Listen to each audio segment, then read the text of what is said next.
one of the videos that I had, or actually one of the questions, I should say, that someone had posed to me a while back was, what was it like to live here in Seattle as a person of color, black man, that type of thing?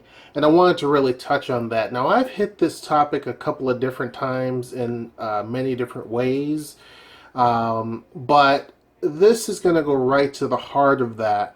Um, Here in Seattle, I haven't really experienced outright bigotry, racism, discrimination, anything like that. Not saying that it doesn't exist here or anything like that, but personally, I have not encountered that. I think that Seattle has, and a lot of people who come here and they visit, especially if they're from a different part of the country, they again get confronted with that whole Seattle freeze type thing, where a lot of folks here may not be as friendly or just really down to earth type of thing. So a lot of people have that kind of, they just feel like Seattle is just not a nice place to be in general. Um, I've gotten a lot of that where people are just kind of rude. They don't really hold the door open for you. You can have a whole bunch of groceries in your arms. You can have your child in your arm and pushing a cart, and still people don't really hold the door open for you.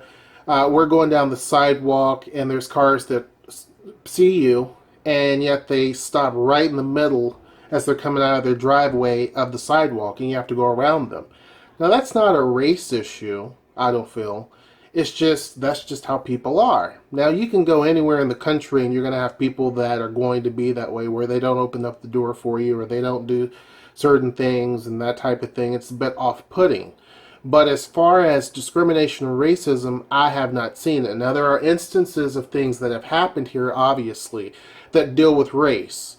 There's instances where the police, for example, have went after people because of race. Even down in Tacoma, for example, that has happened with, there was a young black girl and her brother who went across the mall parking lot on their bicycles, and they wanted to go use a shortcut to get home.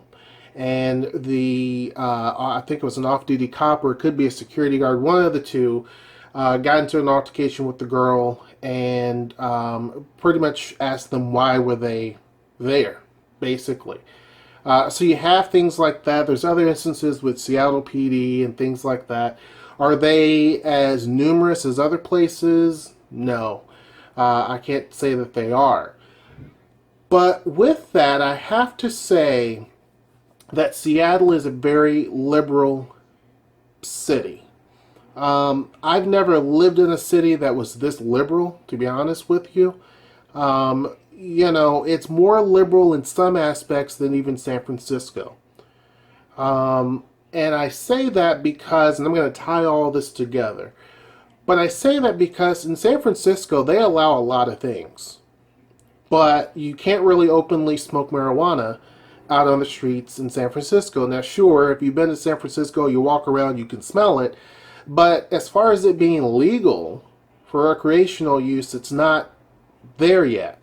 But it is legal here. For example, in San Francisco, we have people get kind of away with it, where you can go topless, a woman can go topless or whatever. But technically, the cops will arrest people if they see that. Here, there's festivals and events where people walk around nude all day. The summer solstice parade, which is a bicycle thing where people are either in body paint, sometimes not, and they're fully nude, bicycling through the streets. They've been down to the Seattle Center where the big fountain is, men and women, totally nude. Kids and everything are around, totally nude. So that does happen. And the laws here kind of are like, the only time the police will intervene is obviously if you're causing a disturbance. But if someone is offended by it, if I say, hey, you know what, that's a bit much, this person did such and such, then they may go after that person and say, hey, this is what's going on. But technically, you see people who are just out and about on certain special events. It's not like I can go out right now and see someone nude. It's not like that.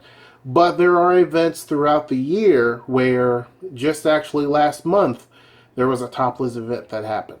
So Seattle is very liberal minded in that aspect. It also is pretty liberal minded when it comes to other cultures celebrating other cultures. You know, someone asked if there's certain African festivals that happen here, and I said I'm sure there are. I'm just not really aware of it. And then that same day, I saw in the newspaper where there was an African, or I think it was a Somalian or Ethiopian folk festival that was going on south of the city. And those events attract everyone. But to talk about the race aspect of it, here in Seattle, there is a group that's called Asians for Black Lives Matter. So it's Asian people who picked up the cause of the Black Lives Matter movement, which is here, obviously, in Seattle, and they are in support of it.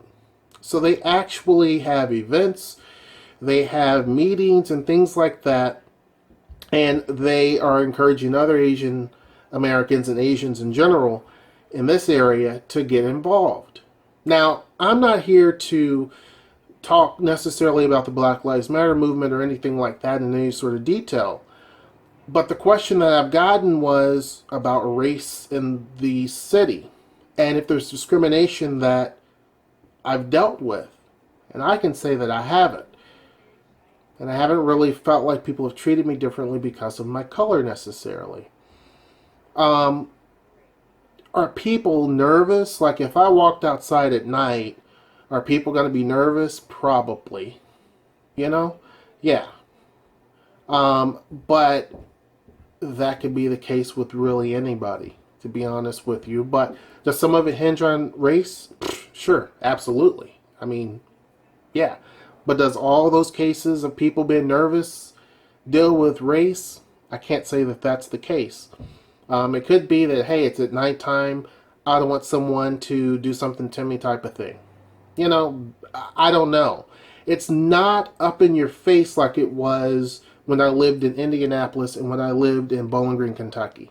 It's not like it's right there and you know for a fact, without a doubt, that there's some discrimination and racism going on. It's just not like that.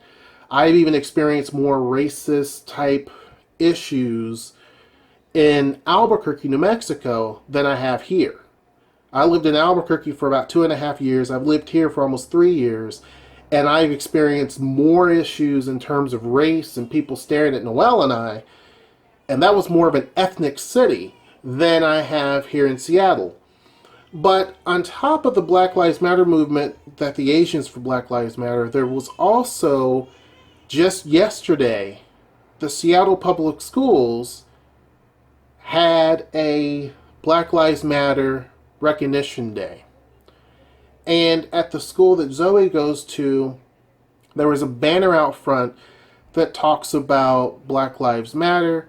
The principal sent a message on your phone, because you give them, your phone number, they can tell you events that are going on at the school, or if the school is, there's an event day and it's only for teachers, so there's no school, that type of thing. Or if there's emergencies, they can contact you. So through our phone, we were told, as well as we got emails that basically said they're having a Black Lives Matter movement, well, not a movement, but a day to basically educate the students about what's going on in America. And not that they were really saying much more than saying, hey, these are issues that are going on.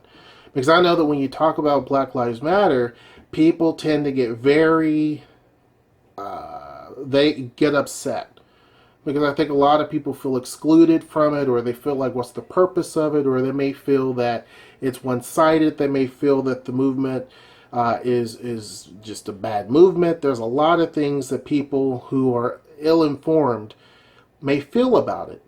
So I did respect the fact that the school wanted to tell kids, not necessarily about Black Lives Matter, but kind of explaining it in more detail. When I picked Zoe up, all of the teachers had shirts that they were wearing that said Black Lives Matter. And the teacher, because I always ask, how did Zoe do today, and that type of thing. And she said that she explained to the students about what this was really all about. Because the whole school was aware of it. There was banners inside of the front part of the school, outside of the school, that type of thing. And the teachers had shirts on. And she wanted to explain to the students that we are, at the end of the day, people. And I think that this kind of sums up how a lot of people here have treated me. Is that we are just people. Some of us are brown, some of us are white, some of us are yellow. We're people. We care about the same things at the end of the day. We want to take care of our family. We want our kids to have a great education. We want to have a job that we actually love. And we just want to live life free and happy. That's basically it. And she said that she held up an egg that was white and a brown egg, and she cracked them in her hand. And she opened her hand and said, "What do you see?" And she said, on the inside, we're all the same. The outside might be a little bit different, but we are all the same. And I have to say that for the most part, out of all of my instances and dealings here in Seattle, I have not experienced any sort of discrimination or racism. Now, people may, under their breath, may say something, or they may feel a certain way, and I don't know. But I have not felt that. And I have to also say, my first month here, I went out to downtown. Taking the Uber back, a guy explained to me that he's a native Seattleite. And I said, that's weird, because most people think that folks in Seattle are from other places, because it's such a transient city. It's such a migratory city that people move here, and there's very few people that you run into on a day-to-day basis that are born and raised here. And he was born and raised here, and I asked about the Seattle freeze, and I asked about different things, and he said, really here, there's not the race issue that you may see in other places. He said, you just don't really see that. That it's kind of beyond that. There's whole sections of the city, Capitol Hill, things like that, where the LGBT community are prominently and proudly able to live their life. In fact, the city even gets behind it. Actually, in fact, our mayor is gay. And that the city and the residents of the city, it's not really an issue. The mayor of Tacoma is a black female. It's not really an issue.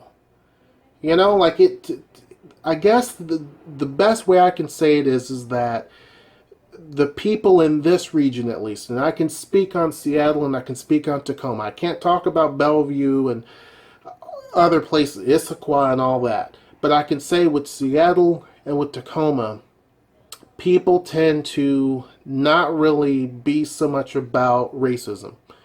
Not be so much about exclusion, but more about inclusion. You have, not saying there's not racist here, because there are. But I'm saying that for the most part, people treat you as a human being. Now, are people as friendly as I would like for them to be for the most part? Probably not. But half the time, I'm not as friendly as I should be either. But I have to say, that's a concern that people have, because this was once known the biggest city, the biggest, whitest city in America. That has changed quite a bit over the years. But by far, there are more whites than anybody else. But you don't get the sense that you are an oddity here. You don't get that sense of, here I am. And I've felt that in other places, and I don't know if that makes sense to you, but in other places I've lived, you really knew that, yep, I'm a black guy here. Not so much here. And I've been to some places here that were extremely wealthy neighborhoods.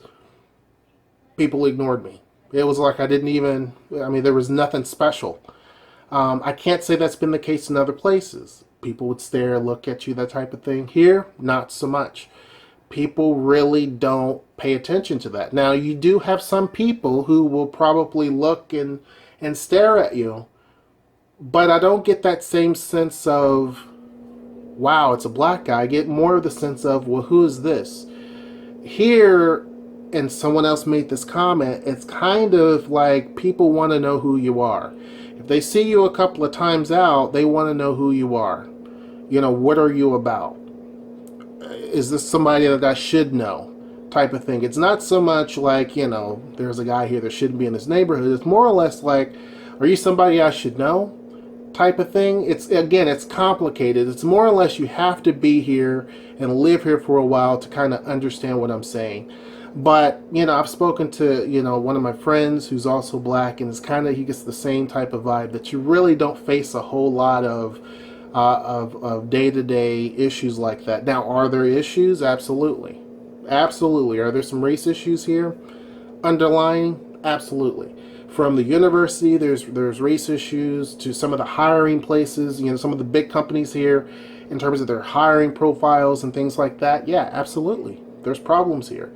But on a day-to-day, I just don't seem to, it doesn't feel that way to me. It doesn't seem like when I go to the grocery store, I have people clutching their purses, or when I'm, you know, just out and about, people are scared. I just don't really see that. People are very much in their own box. I felt that way in San Francisco. I felt that way in Hong Kong. People are in their own world. But I don't feel like people are like, oh my God, like I have felt in other places. So anyway, hope I didn't make a video that confused you. Hope you found the video informative and kind of give you a little bit of an idea that Seattle is pretty open-minded, especially when it comes to sensitive issues about culture and, you know, religion and various different things. Hope you like the video. And until next time, I'll see you. Take care.